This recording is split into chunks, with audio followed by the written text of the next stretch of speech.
Ang tunay na kahulugan kung bakit may bahaghari tayong nakikita sa ulap, ayon sa Biblia. Sinabi ng Diyos kay Noe at sa kanyang mga anak, "Ako'y nakikipagtipan sa inyo ngayon, pati na sa inyong magiging mga anak. Gayon din sa lahat ng mga bagay na may buhay sa paligid ninyo, sa mga ibon, pati sa maamot maiilap na hayop na kasama ninyo sa barko.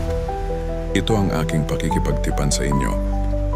Kailanmay hindi ko nalilipulin sa pamamagitan ng baha ang lahat ng may buhay. Wala nang baha na gugunaw sa daigdig." Sinabi pa ng Diyos, "Ito ang magiging palatandaan ng walang hanggang tipan na ginagawa ko sa inyo. At sa lahat ng hayop, palilitawin ko sa mga ulap ang aking bahaghari. At iyan ang magiging tanda ng aking pakikipagtipan sa inyo. Tuwing magkakaroon ng ulap at lilitaw ang bahaghari, alalahanin ko ang aking pangako sa inyo at sa lahat ng hayop.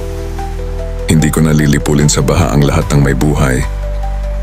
Tuwing lilitaw ang bahaghari, maalala ko ang walang hanggang tipan na ginawa ko sa inyo at sa lahat ng may buhay sa balat ng lupa." At sinabi ng Diyos kay Noe, "Ito ang tanda ng aking pangako sa lahat ng nabubuhay sa lupa.